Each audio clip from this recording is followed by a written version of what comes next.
And oh man, you just put anything, just put anything on Netflix, and it would just bang. It just bangs. Okay, Arcane, freaking what? The new Netflix show, Sweet Tooth, that was really good. But also, Cyberpunk. You put anything, put Animal Crossing, boom, bangs. The next Mario movie has to be Netflix. It would immediately sell out 100%. But my gosh, did I love Miraculous? Like I heard about it. I heard about the movie. I didn't know it was gonna really do good. I don't know what to expect. Not only I feel like the movie, succeeded and it was okay, but I literally cried. It's not fair. You can't do this to me, Jeremy. Why you gotta do this to me?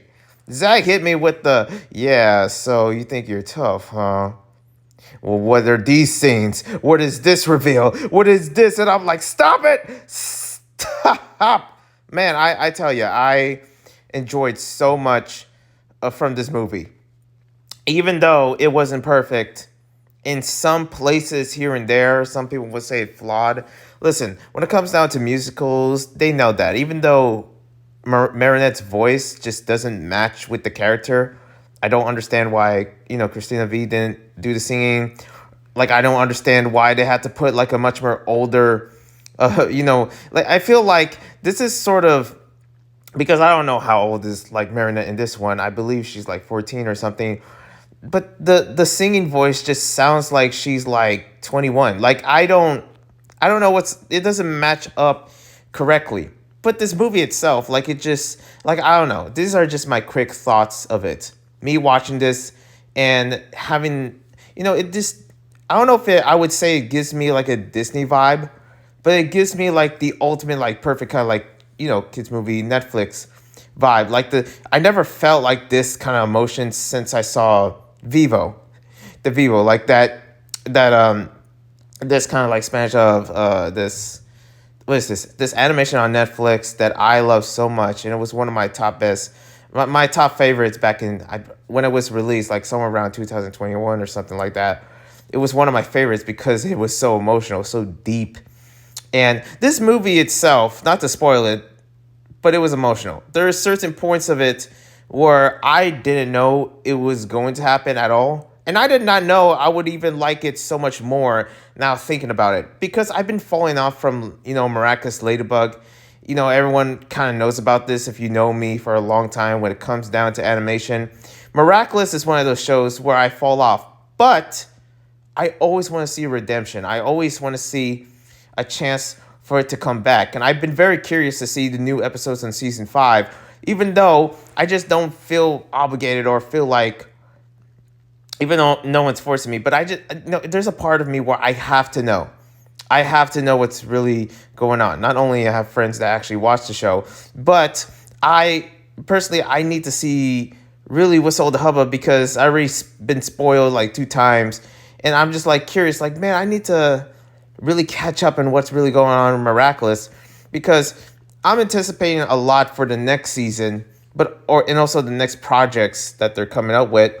And this is one of them. Like a movie surrounding Miraculous with a different tone, lighting, everything, like its origins, but set up in a way where it's actually just perfect.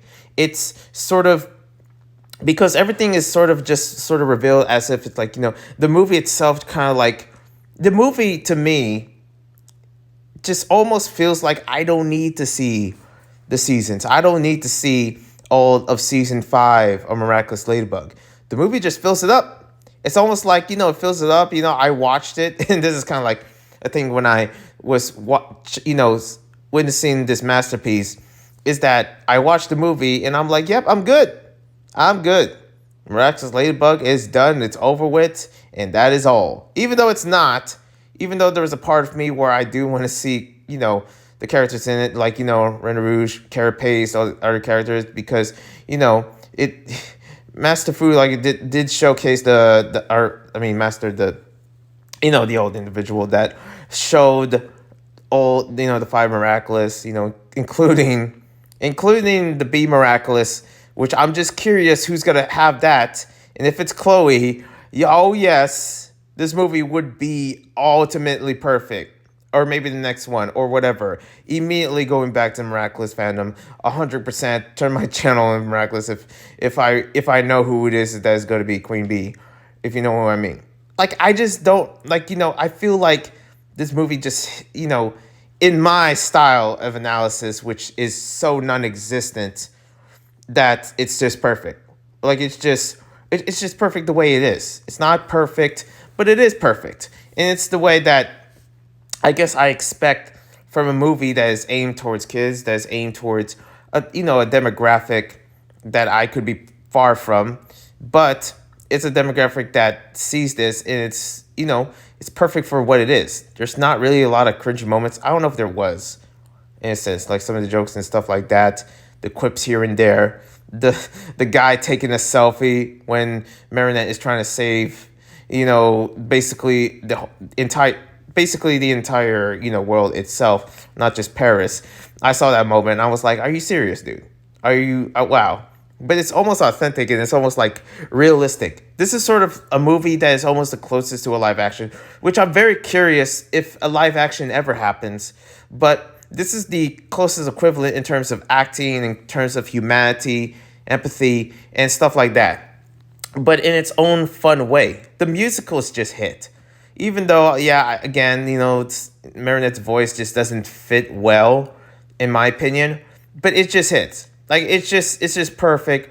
Like it's the perfect emotion that is mixed in with a bunch of again with Hawk Moth's song the song from Hawk Moth that goes into that transformation, then goes into his silly villain phase where he rescues a bunch of villains from an underground prison in the catacombs or whatever. I don't know how that happened, but he's there, freed them. And yeah, those are the new pretty much villains. And we only saw two of the villains, the mime and the magician, but we didn't see the rest actually having their own segment, which I appreciate the movie in its runtime, that it would be pretty much a while if we see every villain actually have their own battle that Hawkmoth freed. It would actually be a bit longer. But this movie, now thinking about it, it's perfectly paced in its own way. Because for once, we get to witness a moment, and I'm not sure if I would get, I'm trying not to get into spoilers, but let me tell you, I can't make promises when it comes down to that ending, when it comes down to that, reveal. Okay, I'm just going to say reveal. Some of you already know. What are you talking about, Vince? Listen, the reveal just already is perfect, especially the end of reveal. Now that is perfect. It's definitely something else within its relationship of Ladybug and Catnoir's and also the whole Lenore and the the square dynamic kind of relationship of Ladybug fall in love with Adrian, and Adrian itself or Catnoir fall in love with Marinette, or maybe not like that, but Cat Noir falling in love with Ladybug, but Ladybug found someone else, and it does show that complexion, that complexity within the love square or love rectangle that is within this whole entire series, but they just pretty much wrapped it up in a way where it's that's how it should be. That's how it is. And for something that is a movie like this could have been its first, eyes in the Ladybug series instead of the show.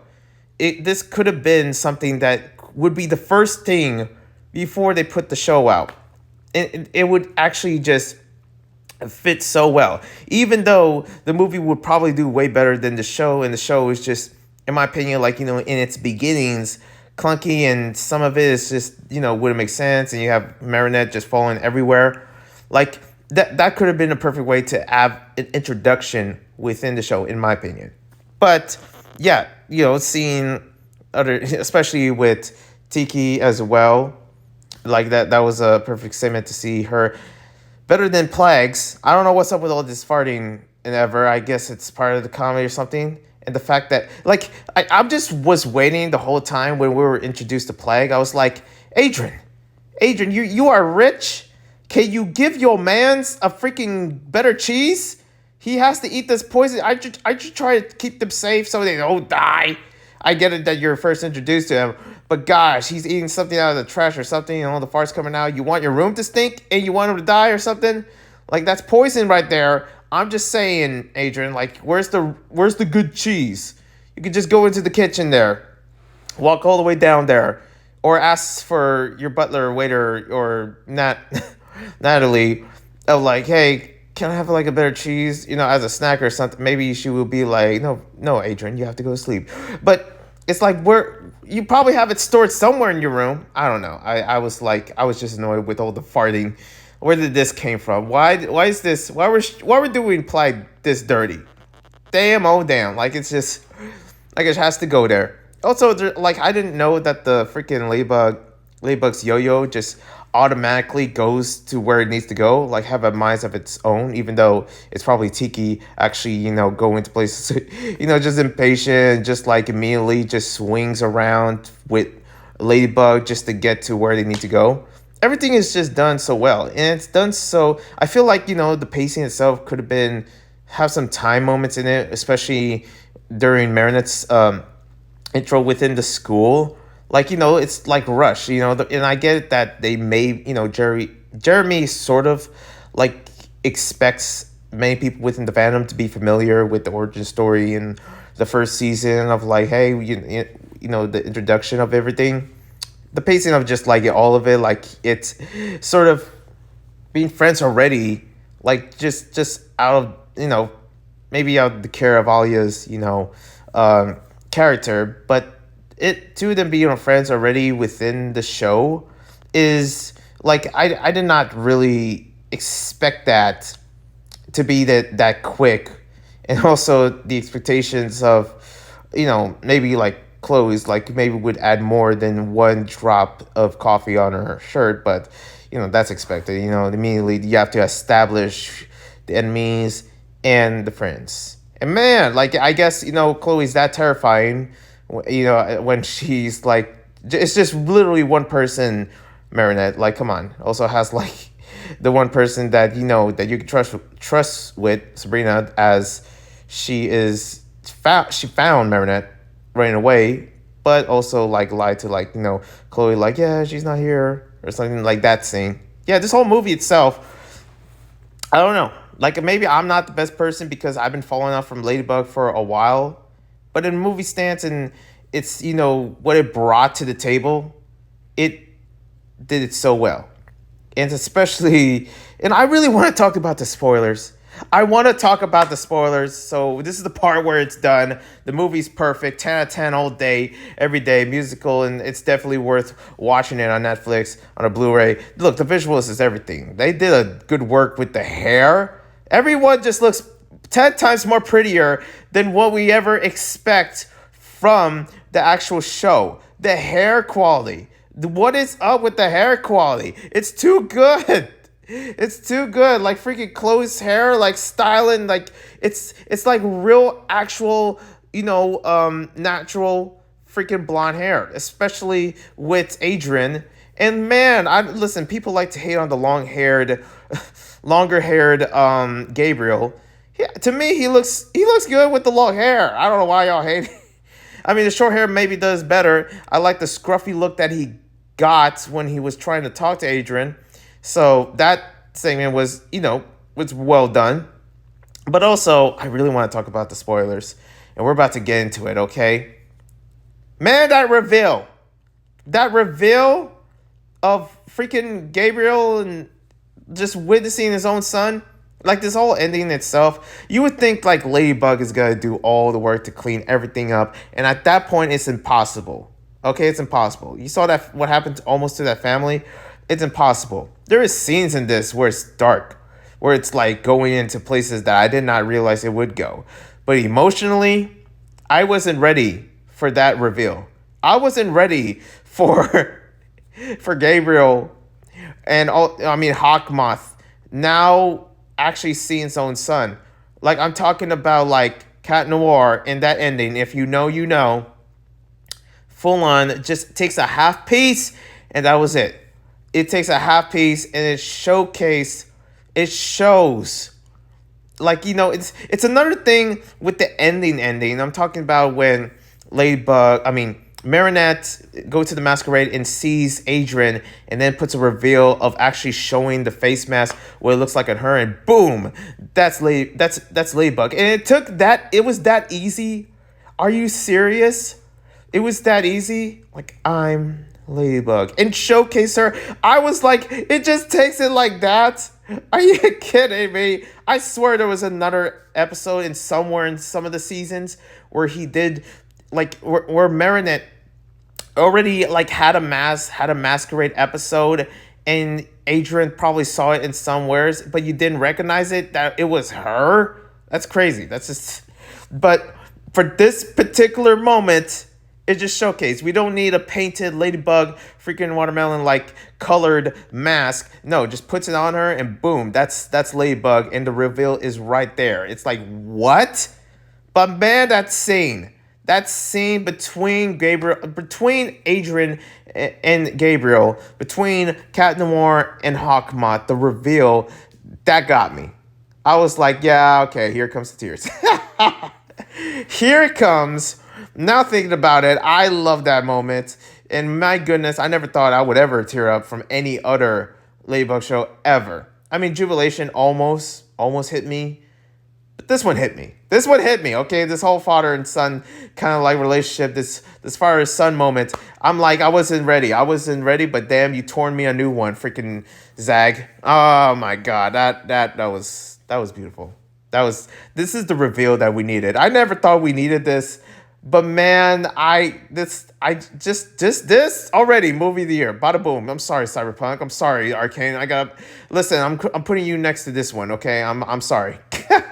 Putting you next to these Netflix goats. But yeah, other than that, that's just pretty much my review of it. I enjoyed it so much for what it did. And out of nowhere, Marinette just all of a sudden had the power of creation. And also is revealed that Master Fu, or Master someone, I forget his name. Oh man, it's been a while ever since he was gone from that other season.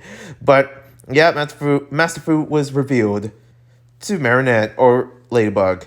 My gosh, just like that. But also, like, thank goodness that reveal had to happen. The emotions of these two teenagers, of like the affection of love and stuff and what it does to you. I'm surprised they didn't get akumatized. But they were just heartbroken. They had to face that reality, face that realness, and it seems like, yeah, it seems deep. Man, all my emotions was all over the place. I love the musicals. There was times where I felt happy and singing, times where I teared up, and times where I'm like, oh, geez, this is dark. And times where I see an action sequence, Spider-Man style, and I'm like, yo, this is sick. Just everywhere. I was jumping all over the place. And you know what? I wouldn't return any of those moments. This is definitely worth the time. Thank you guys for watching. And yeah, that's it. That's my review. I don't know if I would call it quick thoughts, but I call it thoughts in my head, okay? You're just basically witnessing my mind being unraveled here in this video. I hope you like that. One love and a peace.